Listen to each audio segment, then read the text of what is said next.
What does it matter, really? Jack G? Jack G is, yeah, he's somewhere. I don't know. Suzanne, he's probably somewhere uninvited. Yeah, that's true. We got Suzanne, we got Roger, Yariv, Linda, Walter from the Netherlands, Kenneth. I'm going to read tonight, unless enough of you don't want to hear it. I'm going to do a little riff on the Course in Miracles. Yes? It's one of the only ones I ever read from. It's on the Inner Foundation, Foundation for Life, Foundation for Inner Peace book. There's a lot of different printings of the Course in Miracles, and this is on page 468. If you ever get a chance, it's underneath the topic of the message of the holy relationship. I'm not going to go into the whole thing about the Course. I like this part very much. It's the second paragraph, and I'm just going to read it. So it goes, and the first sentence, he's talking about the describing of what we're not in an earlier part of the book. Yes? So he says, yet we have heard a very similar description earlier, yeah, of what we're not really, but it was not of you. You see? So let's look at it. The whole idea of trying to describe the indescribable, why not just describe the describable? Instead of trying to describe the indescribable, describe the describable to the indescribable. Yes? Yeah, let it see what it does with it. Yeah. So, again, I'll say it again. Yet we have heard a very similar description earlier, but it was not of you. Yeah, you could stop right there. So the description this teaching is offering, a large aspect of it is not of you. That's what it's teaching. It's teaching for us to recognize what we're not, in a sense. Yes? Yet but still, this strange idea, which it does accurately describe, you think is you. Yeah, this is the thing. This strange idea, which it does accurately describe, you think is you. Yeah. Reason, or you could use, they use the word reason a lot. You could say wisdom, I would think also. So, but let's use what they say. Reason would tell you that the world you see through eyes that are not yours. What could those eyes be? Where? What are the eyes that are seeing a world, and what are the eyes that are not yours? These, yeah? It's just so, not like I have two eyeballs in a glass and I'm saying those are the eyes that see the world. No. Yeah, these two here. Yeah, here. Make it simple. The books, all spiritual books should be illustrated with a lot of stick figures. Be very helpful. So, reason would tell you that the world you see through eyes that are not yours. So this is pretty cool. So they're basically saying that there's the world that you see, yeah, with eyes that are not yours. Reason would tell you that the world you see through eyes that are not yours must make no sense to you. To whom would seeing such as this, all right, so this is important. To whom would seeing such as this send back its messages? So if there's a systemic seeing called self-centeredness, where are the messages it's relaying back to what? It's relaying it back to the idea of self, yes? So the self-centeredness, the way it sees things, reinforces the idea that's the center of the system of seeing. Yeah? Yeah. So reason would tell you that the world you see through eyes that are not yours make no sense to you. To whom would seeing such as this send back its messages? Surely not you. Yeah? Surely not you. Whose sight is wholly independent of the eyes that look upon the world. So obviously, what do you believe, what do you think they're talking about when they say whose sight? It's awareness, yes? Awareness, not vision from eyes, but awareness, a seeing of mind, big mind, not a seeing through eyes called vision. Yeah. So, to whom would seeing such as all right? To whom would seeing such as this send back his messages? Surely not you, whose sight is wholly independent of the eyes that look upon the world. Yeah. So what that seeing, that awareness is not affected by what's the world that we see through the other eyes. Yes? This seeing is wholly independent of the world. In other words, it's not touched by it. Yeah. Whose sight is wholly independent of the eyes that look upon the world. If this is not your vision, what can it show to you? It's not your vision. Yeah. If you had a pair of glasses, but you never checked and you've been calling them your eyes for 50 years, yeah, all your investigations never would lead your hand going like this because you think it's the eyes. You'd hit the glass and you would be shown to be sorely mistaken. Yeah? What's the possibility then? These can come off. Now this is the seeing that's wholly independent from the eyes that see the world. Yeah. It's not like you need a new pair of glasses. You really got to take off the old pair of glasses. And you're never going to entertain the idea of taking them off if you think they're your eyes. Yeah, are you? Whoever thinks, man, I've had a hard day, I'm going to pull my eyes out. Of course not. But if those eyes were seeing the world through a pair of glasses, you could take the glasses off. And then you would see another world, so to speak. Or you'd see that world differently. Yeah. Well, let me go back to this. I lost the page.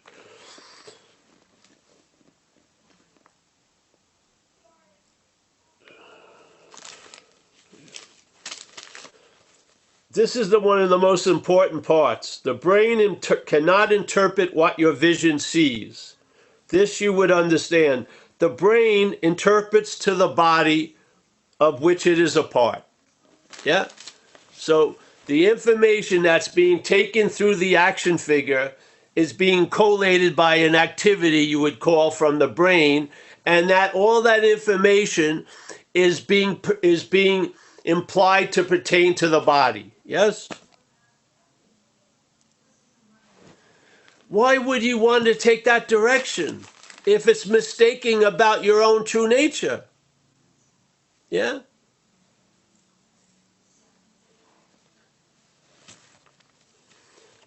The brain cannot interpret what your vision sees. This you would understand.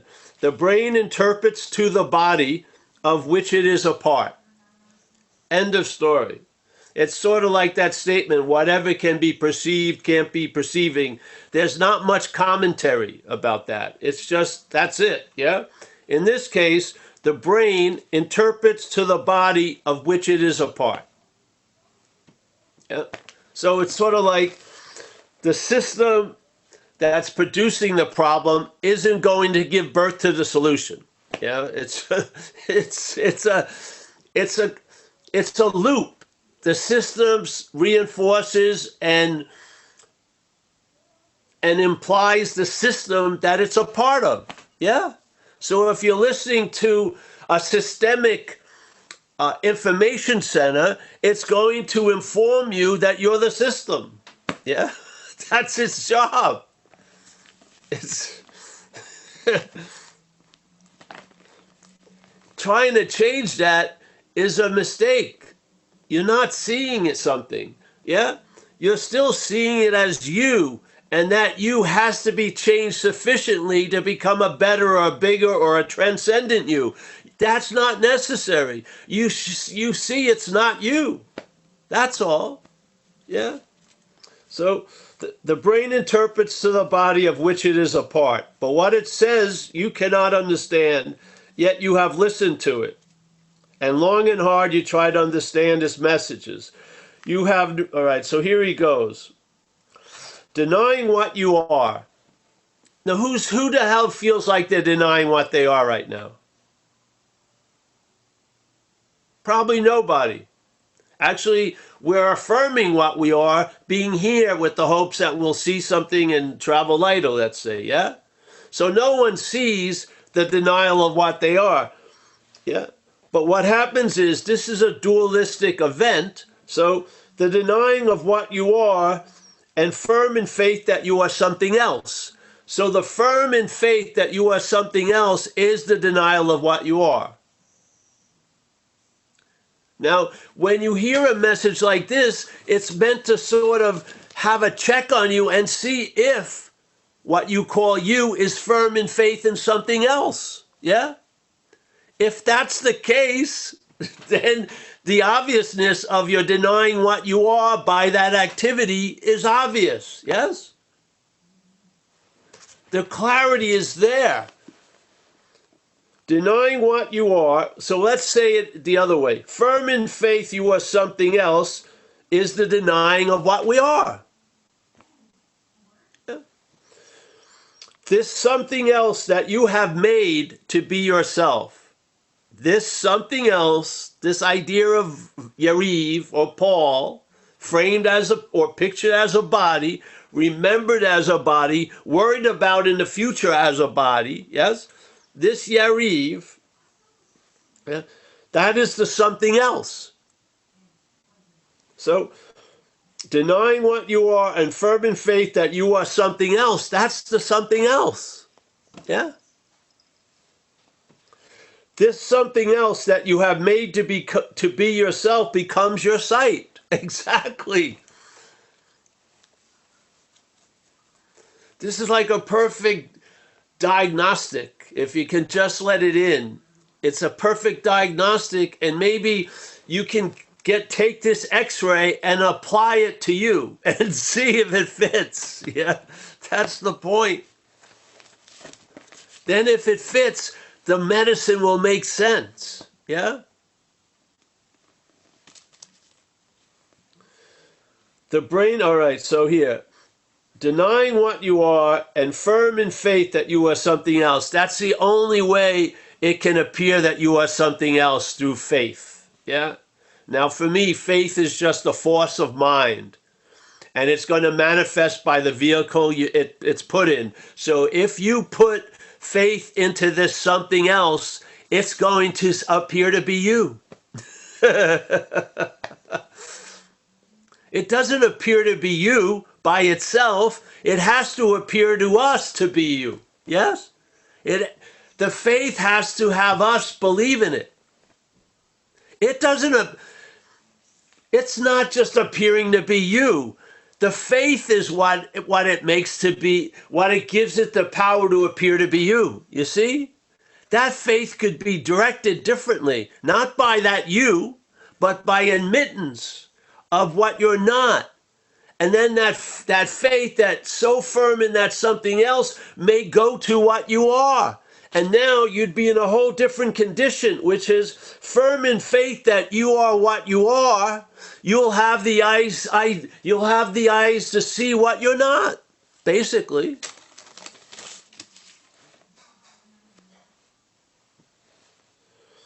So here, denying what you are and firm in faith that you are something else. This something else that you have made to be yourself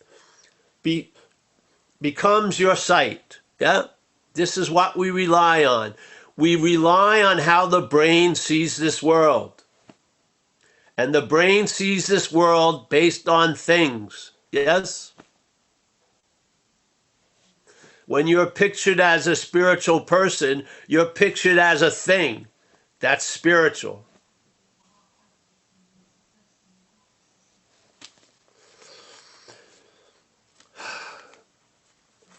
All right, so here, denying what you are and firm in faith that you are something else, this something else that you have made to be yourself becomes your sight. So now it's playing God, so to speak, yeah? We're letting it tell us how our day was, what's going to happen, what happened. Yet it must be this something else that sees and as not you. This is the whole point of the message.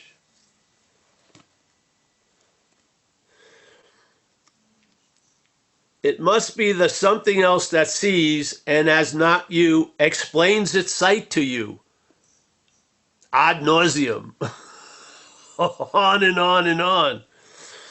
Yet if your eyes are closed and you have called upon this thing to lead you, asking it to explain to you the world it sees, you have no reason not to listen nor to suspect that what it tells you is not true. Well, now you do. If you've been coming to these talks, you have a huge reason to question what it's telling you.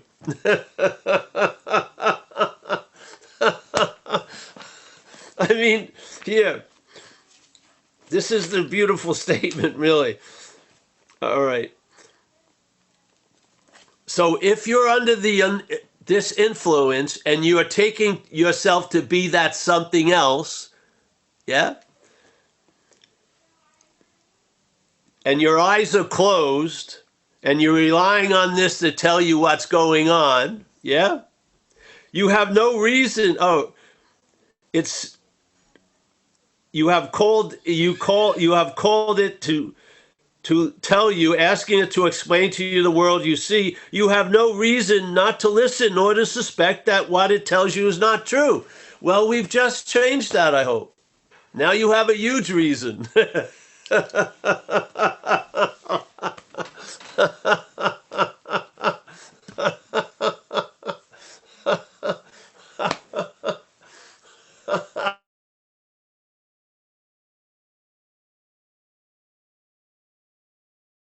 There's this condition already manufacturing something, which is being in a large amount of faith in this idea of what you are not. Yeah? You're not aware of that. Therefore, you believe you're really trying to promote what you are, but what you're really doing is promoting what you're not. And while you're promoting what you're not, you're denying what you are. All unbeknownst to us. And when it's unbeknownst to us, it makes total sense to listen to what's fucking talking to us all day as us. I mean, what else are we going to rely on? My girlfriend, the cat, basically no. Yeah. So basically there's a bond, not just out of the blue, it's manufactured. Yeah. That's why here you can't objectify self and believe you've gotten out of it. The objectification of self has been manufactured by the subjectified self. Yeah? So it's throwing you off the trail by saying, "Oh, that's what you got to get out of," and you're going to get out of it as me. And then you get caught in self can't get out of self. Yeah? Because you think the one self is Paul. And you believe Paul has recognized what's been really screwing up Paul's life, and now Paul can leave that, yeah? Just like it was leaving a room, it doesn't realize the self has migrated to the other point of view. Yeah, so you're caught in this net. Self can't get out of self. You never hear that, so your head comes up with excuses. And usually if they're self-centered and you start blaming yourself, I've really fucked up. Why can't I get out of this thing? I should meditate more. I should have spent 6 months at that retreat center. This I would follow. I should have donated more money to the teacher. What if somehow it was on me, the something else that you're not. You think that you've given it the ability to block you from what you are. It's insane. Yeah. It's totally insane. But if you don't see the one aspect, just like if you heard, let's say you've been practicing for 30 years and you didn't see the prior sentence and all you heard was, your spiritual practices themselves are reinforcing the non-existent thing. How can they destroy it? That would be what, man? I would want to avoid that sentence. Yeah, Because now it starts questioning the spiritual foundation I think I have built in 30 years. But you have to read the sentence before it, which is, there's this presupposing of a non-existent thing existing. In other words, it's existing so much, it's you. Yeah? It's taken to be you. So there's this presupposing of a non-existent thing to be the existent Paul. And then from there, it seeks salvation for Paul. And then, now, how much sense does the second statement make? If this is the case, then the spiritual practices themselves are reinforcing Paul. How can they destroy it? Yeah? So how can you get out if you're wanting to get out reinforces the reality of in? How? Yeah? This is what we get, you know, in Zen they have koans. These are like the non-duality koans because they stop you. Yeah? Because basically the jig is up. The light has turned, instead of being out there, it's now turned on you as an activity, not you as Yariv, this separate, long-lasting, independent image, but you as the dualistic activity that you are, or that you're not, really. Yeah? And now you start seeing it not from the dualistic activity, but from what you are. You see the activity that's implying, that's firm in faith, that's building this something else to be yourself all day. You see the activity. There's no something else that ever got built. The something else is implied. Yeah? So when the selfing is going on, when it succeeds, you are already a self. It's not like, see, if we all sat here and we have seen what's happened to us and to others, and let's say we pinned the problem on self, and we came to the fact that we're in the act of becoming self, we probably would call it off, yeah? If you saw how derelict a life could be if this thing actually fulfills its mission and becomes a self, yeah, we would call it off, wouldn't we? Most of us, we would. We would say, hey, are there any other options, you know, yeah? But the selfing isn't in the act of making a self, it's saying you already are one. Don't you see it? It's stating an imaginary fact that you are a self. And therefore, from that delusion, the only option is to try to get out of self. Yeah? You see? And when you try to get out of self, you reinforce the imaginative self. Yes? It's a dilemma.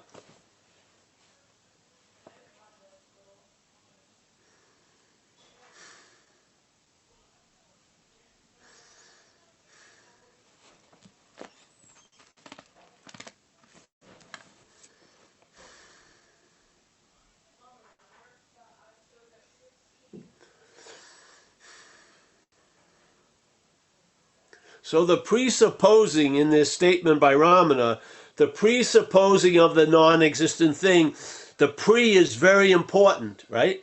Because when the non-existing thing is supposed after it's claimed a verb, it implies it was before the verb. Yes? You're never in the act of becoming, you already are a self. And that's the only thing the only options now left to us is to unbecome a self, or to transcend a self, or to get out of a self. You see it?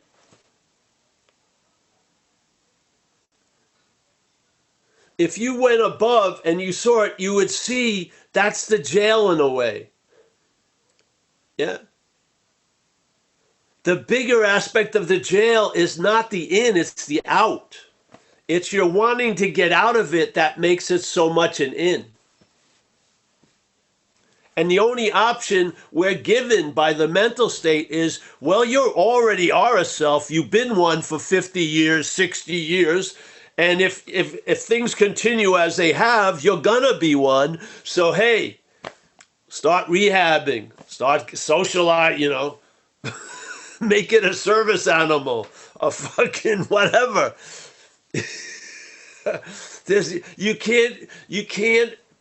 You don't have the possibility, because the possibility is before the idea of being in self. That's where the freedom lies. It's not after the idea that you are a self, it's before the idea. That's where it is. That's where we are. We're not going to arrive at the freedom, we're located in the freedom. That's why in recovery we say, please relieve us of the bondage of self. The bondage of self is an activity. That's what it is. We're under an activity, and there's options. There are. You can see it as you are and then try to get out of that self, or you can see it as you're not and not try to get out of fucking anything. Except a burning car or a bad relationship. Yeah, you can get out of those. But you're not going to try to get out of an imaginary place. Yeah?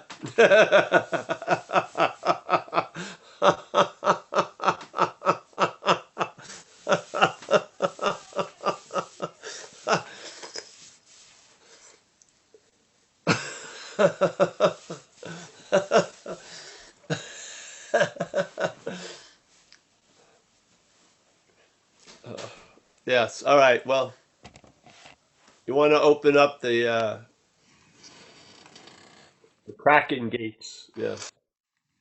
Anybody want to raise their hand?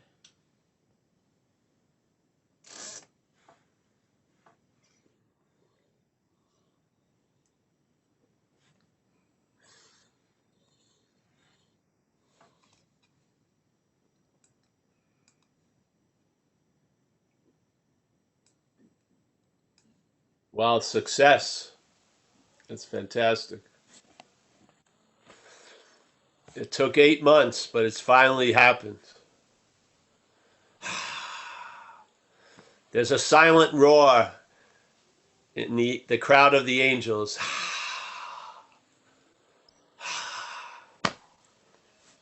PK has. I wonder. Oh, he doesn't have a video on. Hey, how you doing? Good. This is Paul from RVC, Paul This, K from Rockville Center. And let me see if my video there. Yeah. I'm trying to find you. Let me see I if can hear you. Okay, yeah, I think the camera should be on. I see myself, but yeah, I had a little problem connecting initially, I can see you. Yeah. but I heard what I heard was pretty, as always, man, some awesome stuff that you're speaking, or that which is speaking through you. So it was almost like it's seemingly an out of the body experience, but it's not really out of the body. But like you were saying, it's before this presumed, it's almost like we're being held hostage by this person. And through seeing what's before the person, it's like this liberation you're speaking on. It's just, man, it's mind blown. Every time, I hear you and people asking questions, it's almost, it's fascinating. It's like the universe unfolding. It's like now I really understand the Zen bitch slap, because it's almost sobering, but it's just such a like you say, traveling lighter. I mean, if you just say it, it doesn't really make sense. But when you do travel lighter, wow, man. Now I guess I won't be able to travel lighter all the time, but as long as I remember it, I can. And it's not even me that's remembering it. It's something like you were saying before me, kind of. Yes. Awesome. All right. Well, Rockville Center, New York, coffee. I'm out. I mean, I'm Bagel, going to be here. sesame bagels, poppy seed bagels. You can't beat it. No. Bagels and lox No, I can't have it. and chocolate. I'm a gluten-free Long Islander. Well, nowadays they got gluten-free everything, so I know, but they don't taste the same.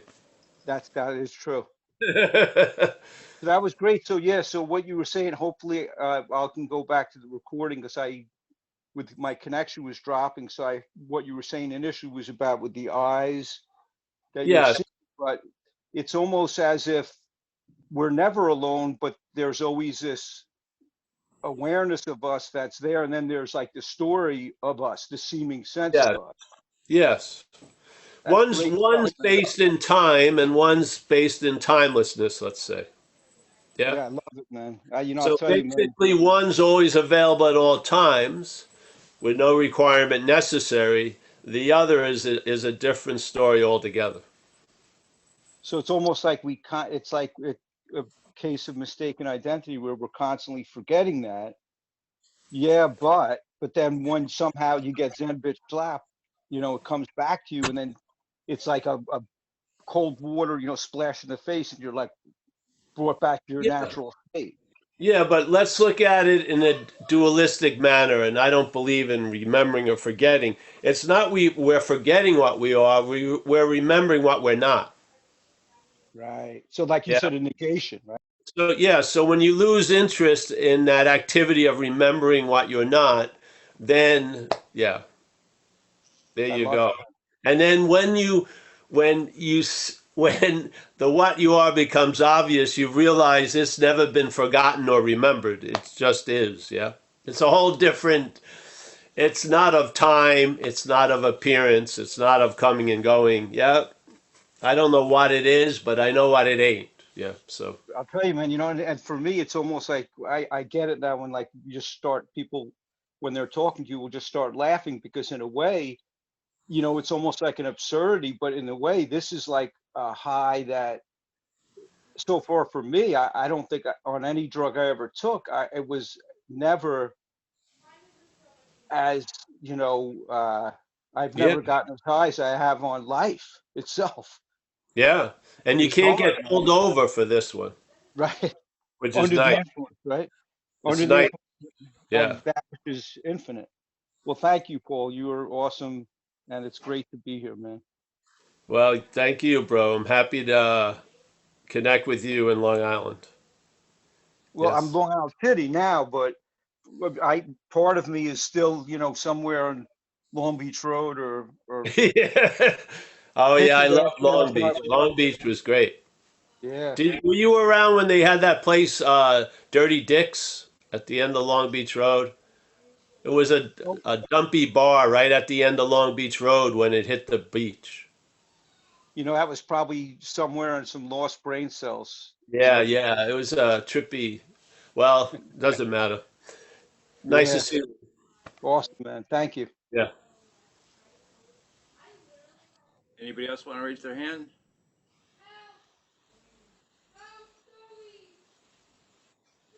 Is, is that Izzy I see somewhere? She's Patricia. moved into the Yes, mausoleum. She moved into the mausoleum. Nice to see you, Izzy. ditto. Anyone else? Patricia. Oh, Patricia. Let's find her. I think I just muted her again. I don't know if this is like a question, but I think about vision a lot. So uh, so for example, our eyes see train tracks as converging, right? And so if we really believed what our eyes showed us, we'd never get on a train. Yeah, Because the train would like be crashing right at the horizon, right? yeah. So um like I said, I don't really know this, so I'm just talking as the and our eyes have like blind spots. So can't figure out why through evolution when we are like these fabulous creatures that you know our brain is like a computer that cannot be duplicated. I mean, we're just like incredible creatures after all this evolutionary stuff, we still have blind spots in our eyes. Like what is that with the vision? And Well, yeah, I don't believe it. I don't believe in any all that, but that's why there can be the story of evolution in the dreaming, but everything in the dreaming is rooted in appearance. Yeah, so it's seemingly so. right. but in So fact, it's dreaming. Yeah. This somehow is, I guess I'm saying even on the body level and the brain level, right? Things are not so good. Do you know what I mean? So but we're buying into it. Well, I believe what I see. Do you know what I'm saying? Like we yeah, buy but that's why we have talks. You know, we have these meetings, and books came around just to question what goes unquestioned. right Yeah, because I just to see because basically uh, we tend not to see our role in things. Ultimately, yes, like we are the dreaming, as the Course in Miracles would say. We're not the dreamt. We're not in a dream. We are the dreaming. See, the head always wants to take a certain observational point as if it's above the fray or not involved. It's never not involved. It's see, this isn't like you liking some rides and not liking others. You are the ride. You, you know, the we're on a perceptual ride where all this stuff is happening. And it wasn't meant to be perfect. That's not its job. It's a delusionary event. Yet, what we are is untouched by it. It's sort of like the screen, knowing its true nature, doesn't give a shit what kind of movie is shown on it. Yeah, because it's not affected by the movie that's shown on it. Yeah, the screen goes untouched for 30 years of movies. Not one melodrama made the screen cry. Not one army movie ripped the screen open. Yeah, this is an aspect of what we are that you don't need to conceive of. It's best not to conceive of it. Have a sense of it. It's there. It's here. And then the more and more there's a loss of interest in the activities that are not you, that come and go, that are the meat and bones of appearance. Yeah, with when there's a loss of interest in that, you're not going to lose interest in it. That's part of it. You're here, but there can be a huge loss of interest in it, and still have the modicum amount of interest, and that other interest may rest in what you are.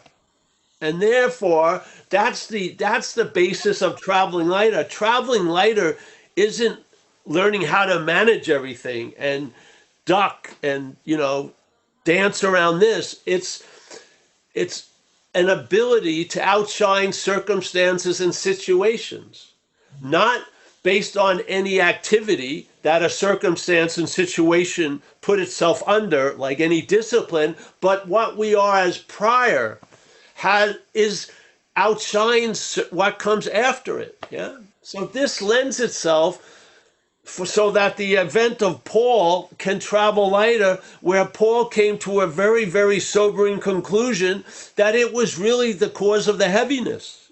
So how can the cause of the heaviness cause lightness? Yeah, it doesn't. It can't. So there was an admittance. I don't know about what, but that admittance brought about a change. And then the action figure Paul, instead of breathing, the in and out to further seek and try to change and try to alter and try to manage, started breathing in the atmosphere of acceptance. Yeah. Which, when it occurs, there's no way in hell you could have ever done yourself into it because you couldn't even imagine it. Yeah. Yeah. That which is so self-important can't imagine the freedom of unimportance. Yeah. Can't. So, all right, move on there. Thanks, Mike, Patricia. Anybody else want to raise their hand?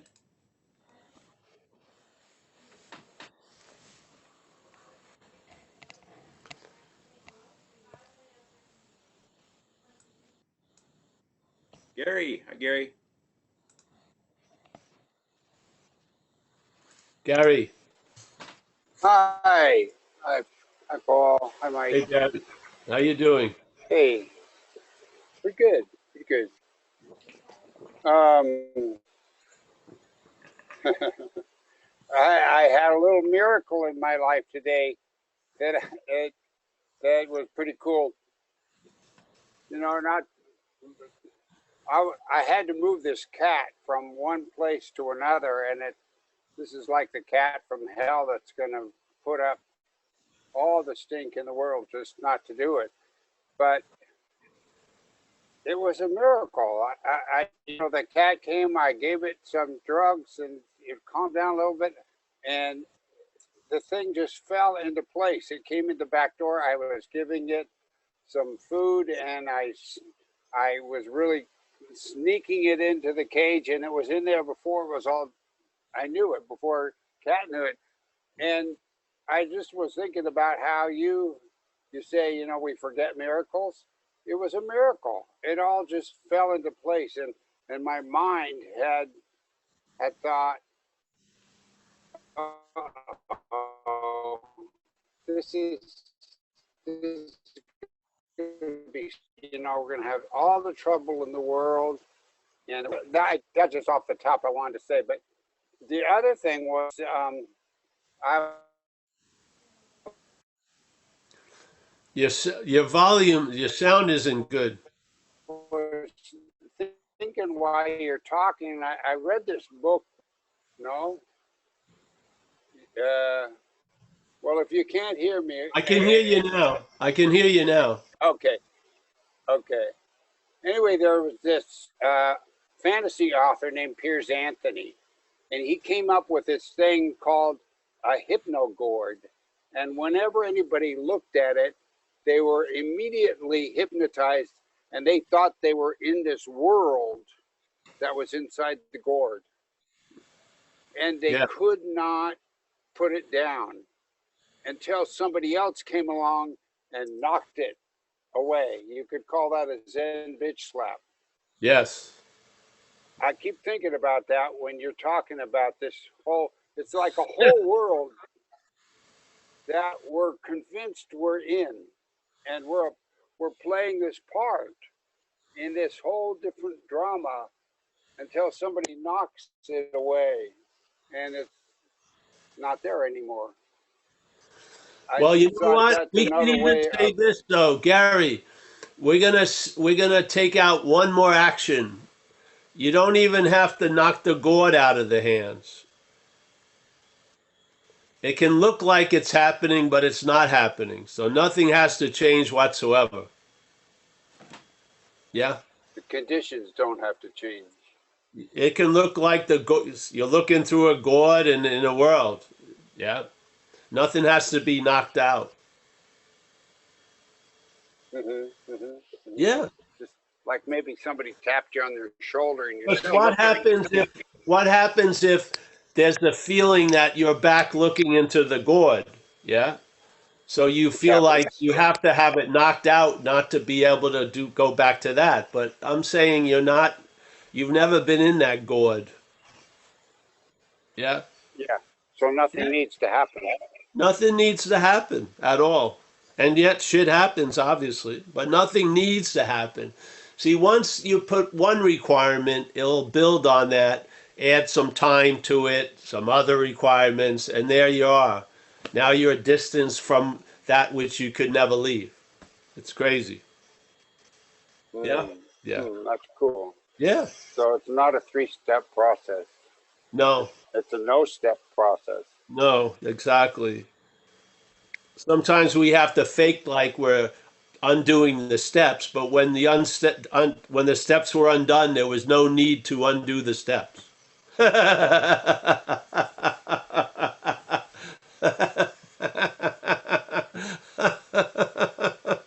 if you need to undo them, I'm happy to come by and knock the gourd out of your hand anytime, Gary. It'll be my pleasure. Well, I appreciate that. Yeah. And I appreciate the message that it's not necessary either. Yeah, good. Yeah. It's always available. Yeah. Yes. Yeah. Every appearance does not have the ability to make that disappear. We may give it We may believe it, but it's never so. Yeah? That's the good Yeah, news. that's sweet. Yeah, That yeah. is good news. There was like a lesson in the Course in Miracles, which is what they would give. They would give you these lessons to do one a day for a year. Yeah. And one of the lessons was, my attack thoughts are attacking my invulnerability. So when you look at it from the invulnerability, that's fucking hilarious.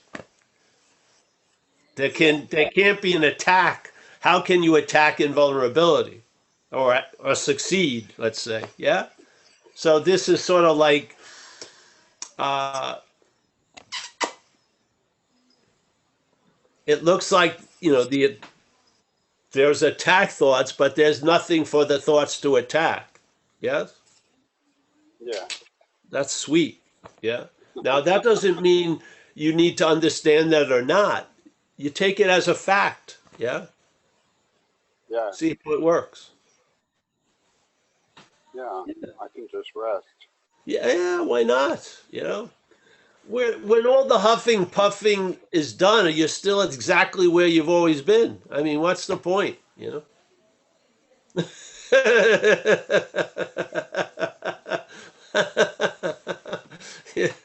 it's just like, I mean,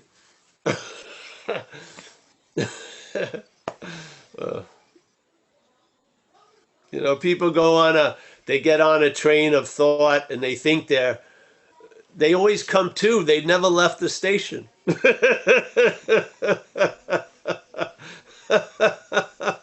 Really. So after like 50 of those examples, you know, will So you even if you pulling the think you, emergency will you be pulling the emergency brake every 5 minutes? No. even if you think you're on the train for a while, Exactly. there's You nothing to never get left hung the about. station. How's that? You never left the station. Yeah.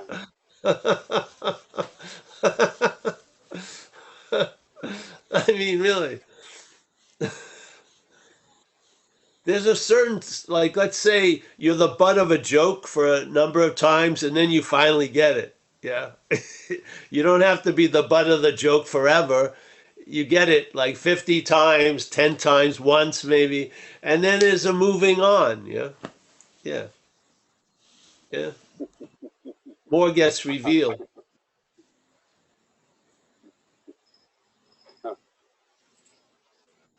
Okay, well, I may have to be the butt of the joke a few more times. I'll keep showing up. You do it pretty good, Gary. So that's good. You're an essential uh, part of this whole Zoom thing from the beginning. So I appreciate it. Well, thank you. Thank you Yeah, very much. you're one of I you appreciate you're one of the Zoom family. I can't believe it. it right here in the corner. That's right. You're in the little corner. I look at that corner fondly. Yes. Yeah. Thank you. Thank you. Thank you, Paul. Yeah. Thanks, Gary. And by chat, Suzanne Matlock. A chat. Saw her studying or looking up the Course in Miracles reference in her little square. Thank you. Mute yourself. Yeah, good. Thank you. Hi. Hi, Mike. Hi, Paul. Thank you. Hello. Trying to find you. Yes. Thank you for sharing. Thank you for sharing from the course. And I really like your depth in helping explain why we are never ever able to understand what these eyes are seeing in this world. We run around trying to figure it all out. Who are we? What am I? How are we going? Just like you talk about, we can't get out of it. And this section in the course goes on to say too that with vision, which is prior to before we thought there was something else going on, Yeah. that we will be able to understand what we see because it is the truth through vision. Yeah. And Yeah, and it says only your vision can convey to you what you can see. You know, what we can really see. It reaches you directly without a need to be interpreted by a Yeah. you. Yeah. Yeah. What needs interpretation must be alien, it says. Yeah, I'm with you. And nor will it ever be able to, nor will it ever be made understandable by an interpreter that you cannot ever understand.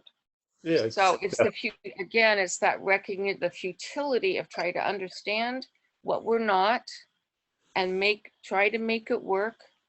And the relief of letting that go. But I appreciate your interpretation and helping me understand that. Thank you. Oh, thank you. Yes. Thank you.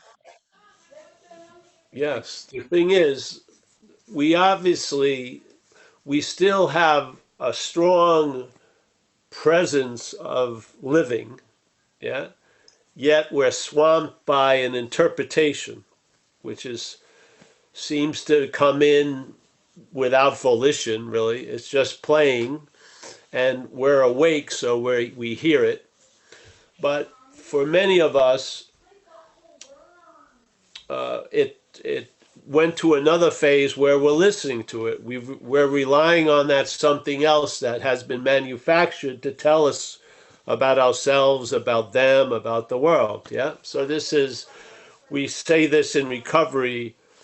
There's a statement in this part where you do an inventory on the fears in your life. Yeah.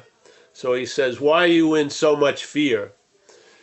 And he doesn't let you answer, which is great. He says, "Isn't it because self-reliance has failed us?" So let's say reliance on this something else, if we want to use what we read today.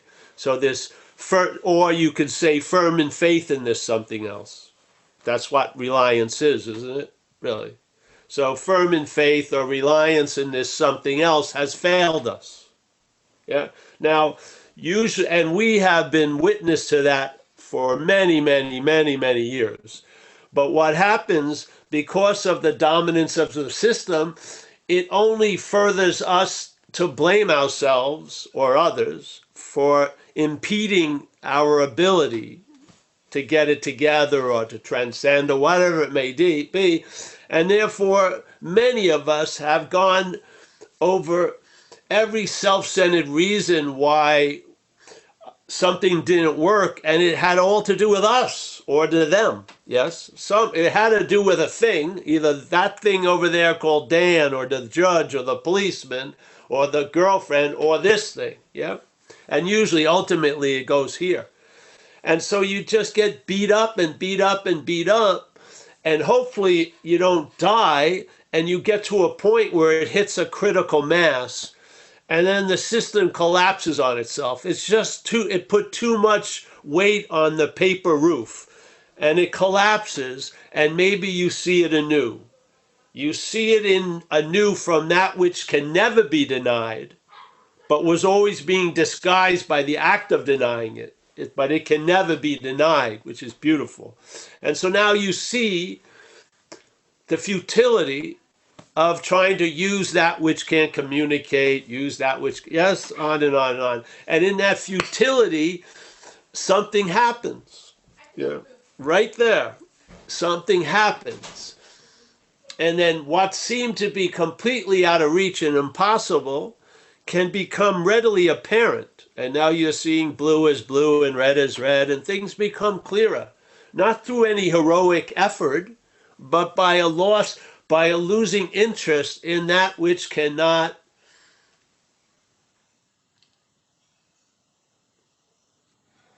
do, basically. Yeah. It can't get out of itself as itself. And it doesn't have a point.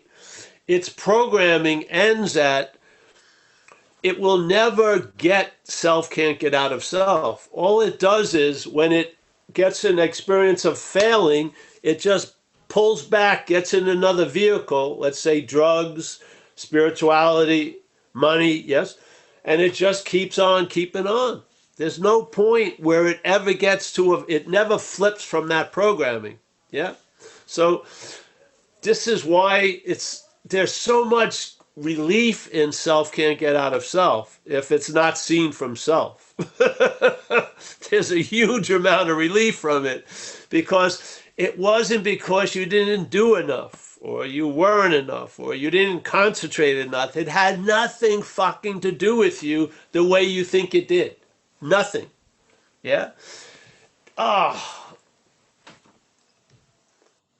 And then, wow. Because, like in the Course, they have that guilt. Guilt is the movement here. Trying to displace guilt that we think we have and everything like that. Well, when that guilt is released or relieved of, it's an incredibly relaxed state. A restful state, not anticipating a lot of activity, just a restful state with activity going on. Yeah? It's not a restful state that is produced by activity or happens after. It's just there while everything else is going on. So, yeah. And that's how you know you're onto something, is by the relief. Yeah. By the real relief from all the demands of what you're not. Yeah. So, yeah, thank you. Yeah.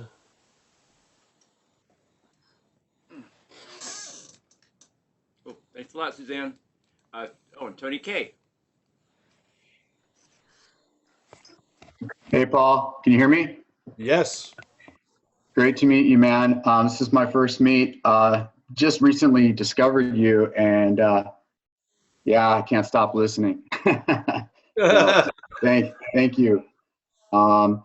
Hey, I really wanted to commend you on bringing up the whole parasite idea, or whatever you want to call it, because I've done some research on that, and I just find the whole thing fascinating, and there's not a lot of people talking about it or willing enough to go into that area, because it's just it can be like kind of scary.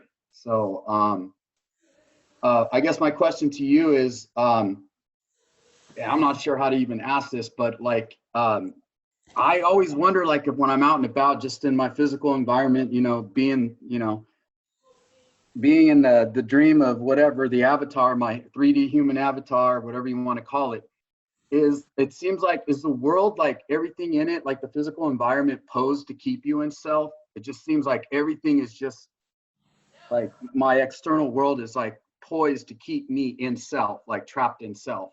Like, But remember that that's us dreaming, really. So yeah, there's no the cat just bit me in the wrist. Yeah. That seemed real. No. See, the thing is, I love the Course in Miracles because one of their earlier lessons is, and they're not like commands or like the Ten Commandments. They're just invitations to see if it fits what they're saying. So the second lesson would be, you and I give everything all the meaning it has. Yeah. So through us, there's dreaming going on. So, and in this dreaming, a lot of the times, you and I are the dreaming of the dreaming. We forget that we're dreaming by being identified as the dreamt. Yes? And in that condition, now everything we're dreaming is given the power to affect us. This is what's happening. Yeah? So the world is only being used by an aberration of us in a certain way. That's something else to reinforce the something else. Yeah? So what? You're not that.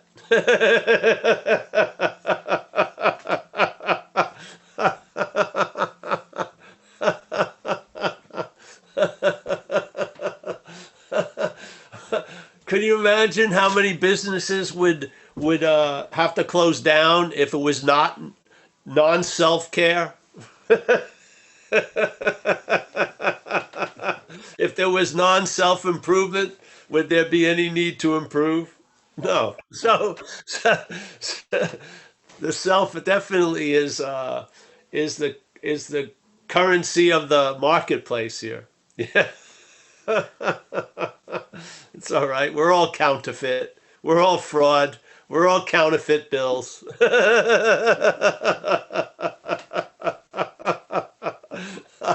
Do you remember when you, let's say you don't want to be a fraud, you feel like one every day. Just realize it's all fraudulent. Yeah. It's just a matter of being okay with that, right? If you're not Well, okay with that, it could seem like a nightmare.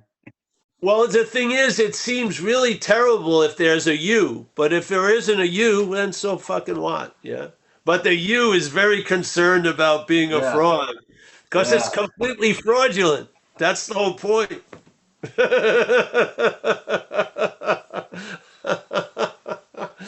Yeah, that's part of the relaxation. Exactly, for sure. Yeah, Okay, great. yeah, Thank you. Thank you. yeah. You're welcome. Come back, bro. Yeah, visit us again. Will do. Thank Yeah, you. yeah. Thanks, Tony.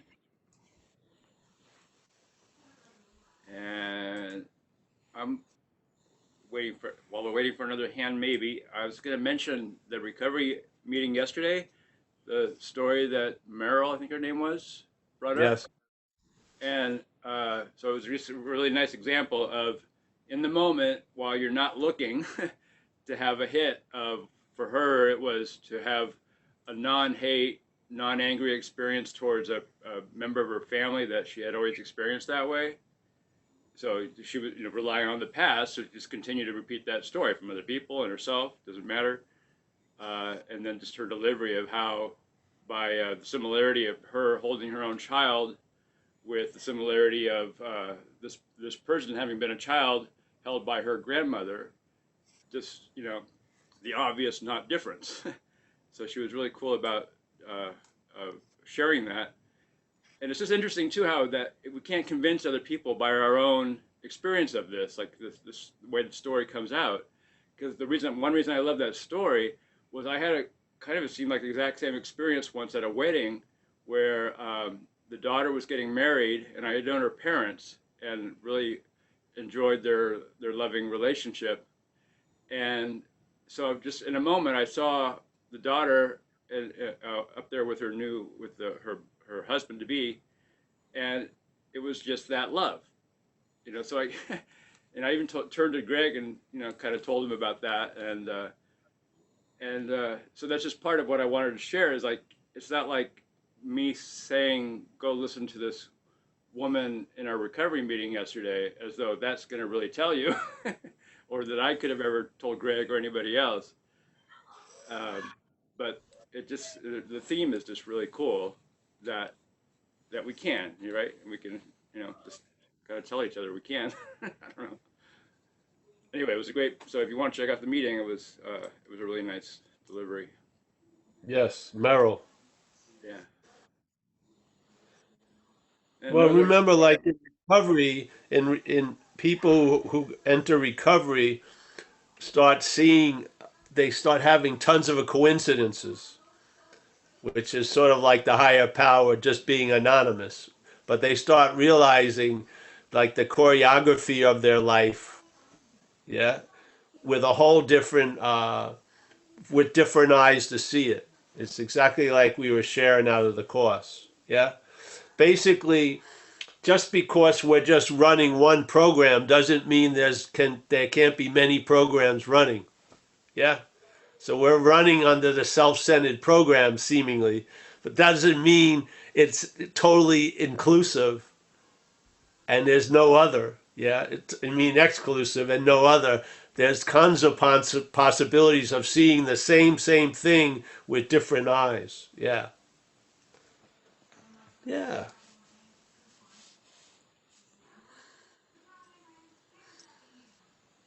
The whole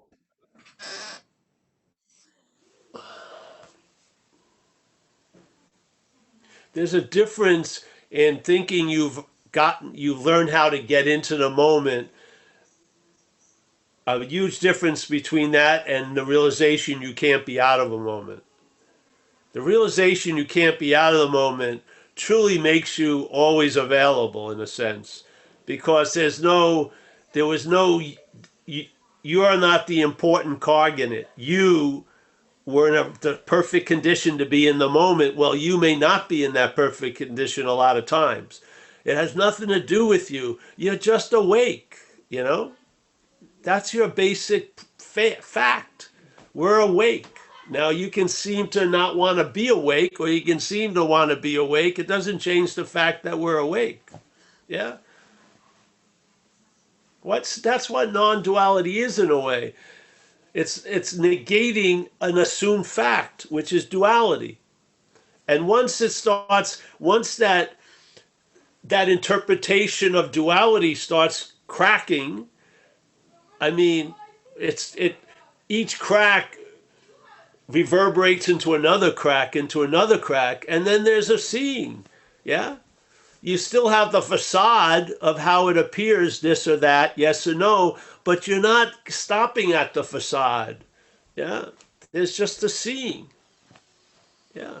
And one of the things you see is that you know, if I'm going to report anything, I never get gypped. I'm here all day, every day. I'm here when I'm sleeping. I'm here when I'm awake. It doesn't matter all the conditions I can be in and out of. I'm always here. I'm here before I even thought I was here. And I'll be here when I think I'm going to go later. That's like a bedrock. That's a foundation to allow things to be built on. Yeah? Now remember, it's just like a piece of art, because this art project's only going to last 80, 90 years. So it's going to be like those Tibetan monks.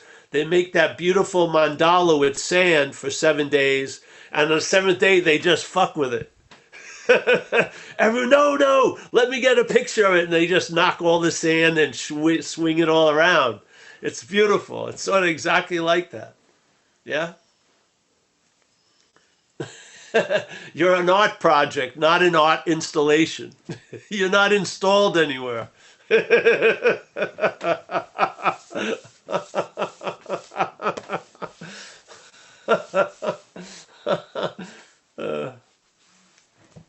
So yeah.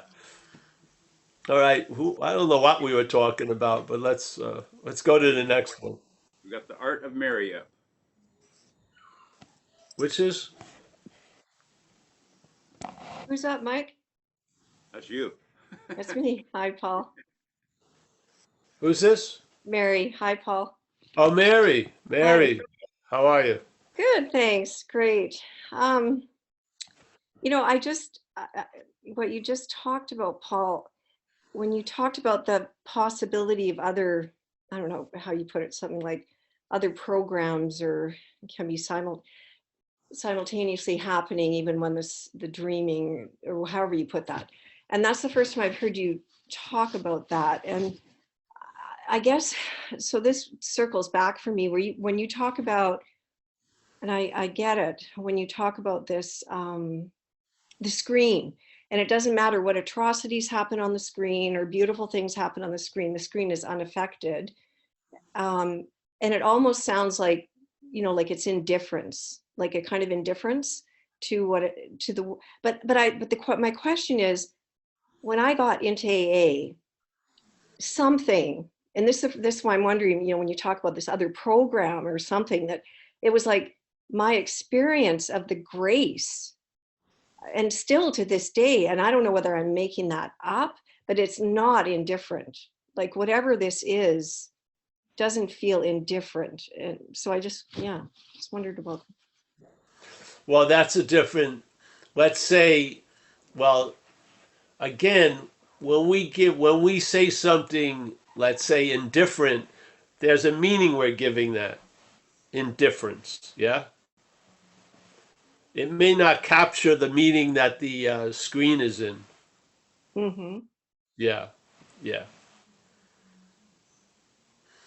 See, every time we think of anything as this, yeah? This becomes the frame, so it's always suspect. Mm-hmm. Mm-hmm. But I see grace, let's say in the stillness, there wouldn't be any need for a benevolent movement. But in time and space, there's a need for a benevolent movement. So let's call it grace. Mm-hmm. Yeah. Lovely. Thank you. Yeah. Yeah.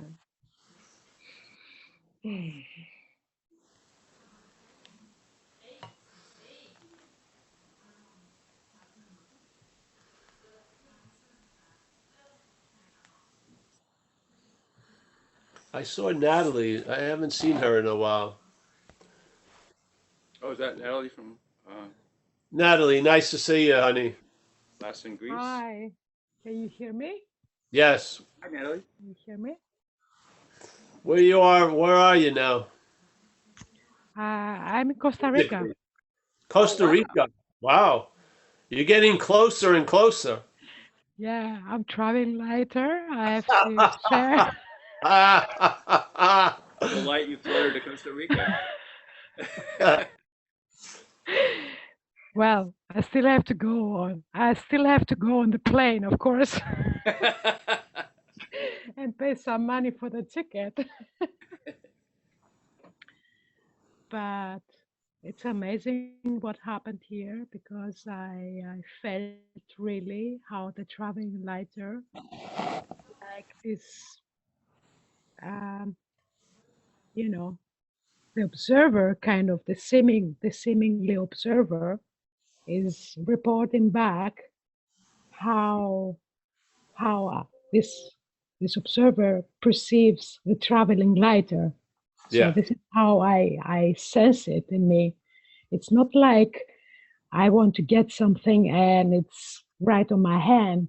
It's like things happen, but there is not so much concern or fears in making decisions, or like not so nice is the incidents happen, and or I don't meet so people who come with stress and they're in this anxiety thing, and I feel like I'm not getting bothered so much, I'm not getting annoyed so much, and I can communicate in a very different way. It's happening. I'm not doing anything. It's just happening by itself. Yeah. And I think the jungle, because I was 20 days in the jungle, the nature is very dense here.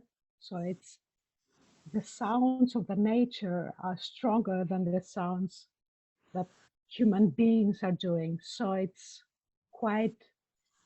helpful in the way that I can sense the smallness of this me, and that really something is taking care of me. And I prayed for it, and it's coming. It's coming. I said, please reconfigure me. I was praying this months ago when Yeah. I was listening to you. Yeah. When something difficult happened, because back in Austria it's more tough.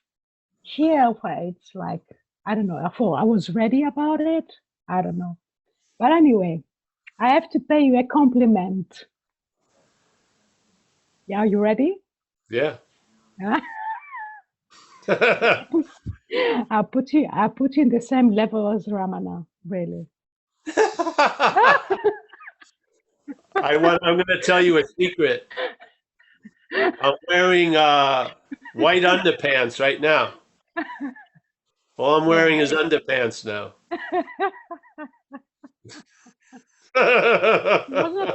I don't think he was wearing something. He just had a cloth in front of him. Yeah, I got a It's cloth. amazing. Yeah. It's amazing. Yeah.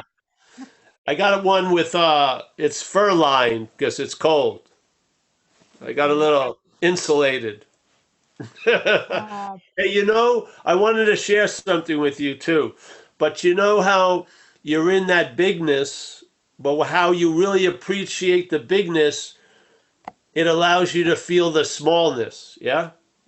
So you feel how small you are. This is the same way of the message. You're negating what you're not, and then there's an intimation of what you are. So, yes? So, in a way, when you're in nature, the bigness of you is being negated, and you're put in your rightful place, and then there's the sense of the largeness. Yeah? It always goes that way. That's the real communication of of non-duality and duality. Yeah. It allows you to feel the smallness of something and have the intimacy of the hugeness. Yeah, I love it. So, yeah, Yeah. yeah. Thanks, honey. And there was there is some kind of a question that comes up because I was like, I'm getting downloads, like I want to know something, but it's not like I'm analyzing it with my head. It's just where I am in the silence. It becomes clear to me. Yeah, what you say, what you also share. What was the obstacle for that I have been the obstacle, the selfing has been the Yeah, yeah, obstacle of sure. really resting and in what I am. But I'm wondering because you say that it's all dreaming. We are the dreaming, yeah. So is it like a common dreaming? Like I'm dreaming you, you're dreaming me right now? Well, you could say Because that would be the backgrounds may be common, but then uh, the background. the spotlight tends to make things more important than others. Yeah. So most people are under a self-centered spotlight. So we're looking at this whole event from a fixed location. Yeah. Yeah, yeah, Yeah. yeah, Which exactly. which has mutated and it became very suffocating. So, but we didn't realize, we thought we could just get out of something we thought we were in, but we didn't really know actually what's been going on. So with a little bit Yeah, of understanding, you stop squirming and that's the release. Yeah. yeah, Yeah. But most activity is to try to get out of something, and that activity produces the opposite desire, so to speak. Yeah, you get more, wrapped up. So this way, you recognize the futility of all that. Not you, but somewhere there's been a recognition, and then uh, something changes. Yeah, and then you get a flavor for that yeah, change, and you yeah. can start Uh, sensing it, and then you see it. Uh, you see it all. You see it all over. You can feed off of it all over all the time. Yeah, yeah, yeah. yeah. I think I'm How? just happy to hear from you, and I'm happy to Mm. live vicariously through you. So now we're in Costa Rica. That's good. All right. Well, it's Just ending just soon. warn us before you come to Novato. Just give us a heads up. Okay. The Yeah. question, very fast, the question. So you say that we wake up in the dreaming. The dreaming goes on. Yes. Okay. Well, we are no. So, See. The basic fact is we are awake. Period. But we yeah, wake up. Yes. In the time little story, there's a waking up. But what you're the waking dreaming. up to is always being awake. Yeah. Yeah. To the dreaming. To the dreaming. And this I realized. And then I get the sense I'm traveling lighter. So I think Yeah. first you come awake in the dreaming because it seems like a dreaming. And then you recognize that you're traveling lighter now that you know this is dreaming. Yes. Yes. But Yes. where is the dreaming coming from? I don't think it came from anywhere. It's just happening. Okay. I don't think there's Just a place it's coming happening. from. Yeah. I think we're right at the center of it all. Tell you the truth.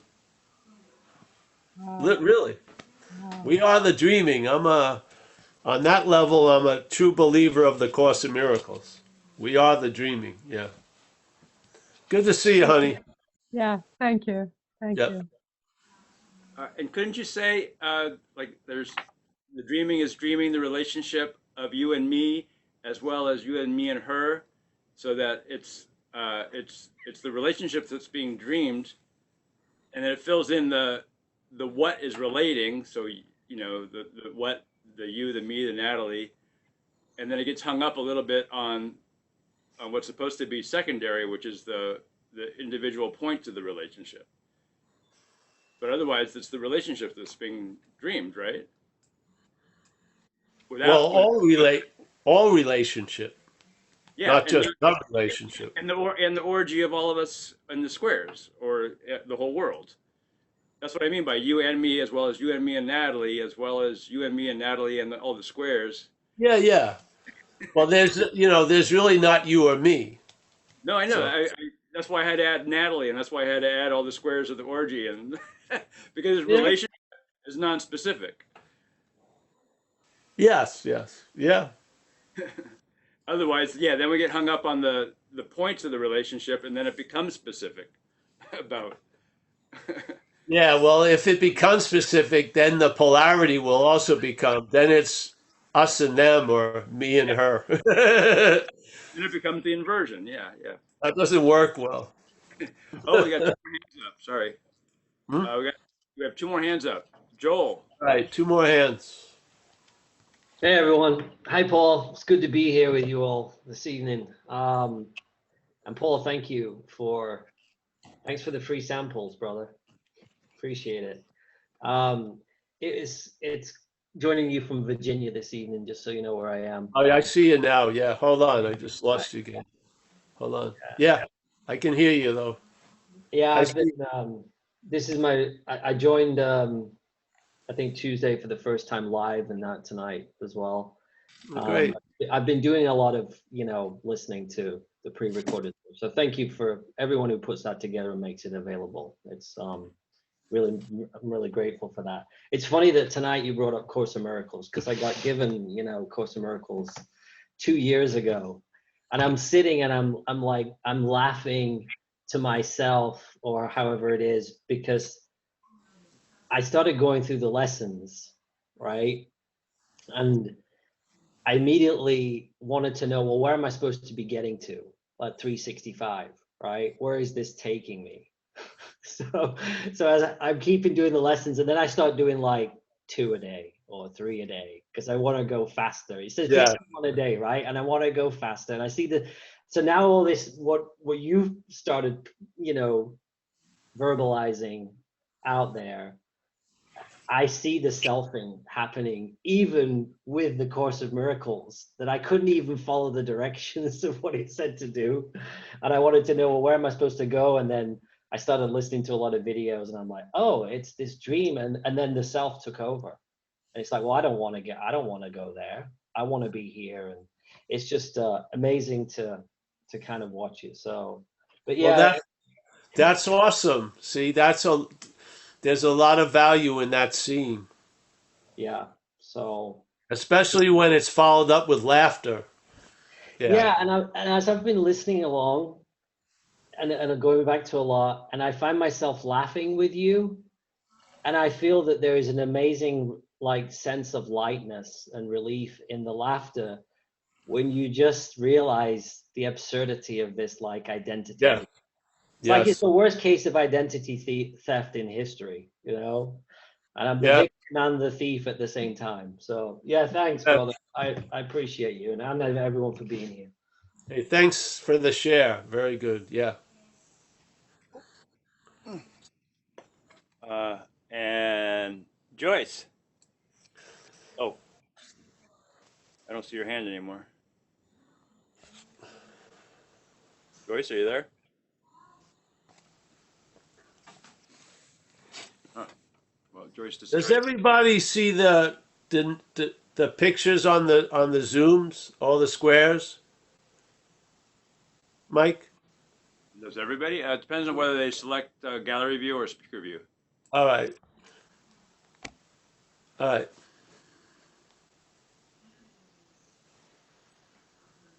I put you on speaker view for the recording. So. Oh, yeah. I like the gallery view. So who's speaking now? Oh, well, Joyce disappeared. She had her hand up and she's gone. All right. So anyone else? Anybody else want to raise their hand? Oh, I was just looking at the squares and I see this square with Maggie's picture, And I was thinking she's like the greeter for the meeting in heaven. I just like her look. Very, yeah, beautiful. And All right. Joyce said in chat that the question was answered. Oh, wow, great.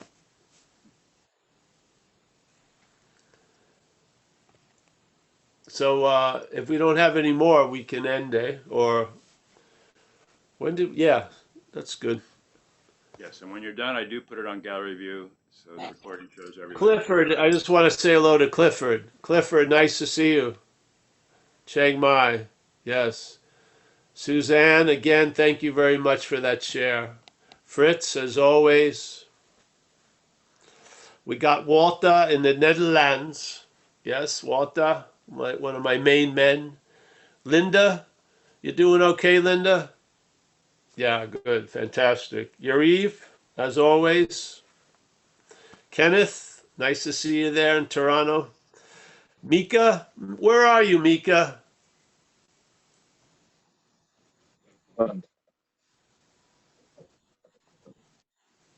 What country you're in? Finland. Finland, yes, I remember. Nice to see you. Finland? Ah, yes, good. Natalie, she's not from any country. I wouldn't even hazard a guess about what planet. I won't even go there. Let's just leave it to our imagination. John K., always good to see you. Someone's phone. I can't make out much of that. We got Jack G. Jack G. Yes, he's comfortable there. Always good to see you, Jack. I hope you're doing well. Yeah. We got Nina. Always a pleasure, Nina. Yeah. We got Brahmi, the sister from the Ganji. Nice to see you, Brahmi. Yeah. Yeah. We got Joel. Joel, thanks for that share. Yeah. We got Chris Blake. Yeah. John W. from Melbourne. Melbourne must be getting hot now. No, not so bad. Well, we got David W. Yes, hey David, how are you? Josh. Josh is from Melbourne. Nice to see you, Josh. But I'm not in Melbourne right now. Oh, you're not. Where We're are in you? Port Albert. Oh, you are. It's cold. It's cold. What are you doing there? Holiday. In a little shack. Good. Thanks, Paul. Love you. All right, bro. See you, Raja. Nice to see you, Raja. Parani. Yeah. We got PK RVC. Yes. RVC. Woo-hoo. David W. Nice to see you, David. I see Nina again. We got Keith. Yeah, nice to see you, Keith. We got Bromley, Maggie, Joe from the Bronx, James iPhone, Julie, another Maggie, Amelia's iPad. Yeah, that's it, guys. Thanks so much. We'll see each other, I hope. We'll be back tomorrow morning for recovery. Saturday, we don't take a break. We're like the mailman. I don't care what holiday it is. Satsang will happen. All right. See you. Thanks, Bye-bye. Paul. Yep. Thanks, Paul. Thanks, Paul.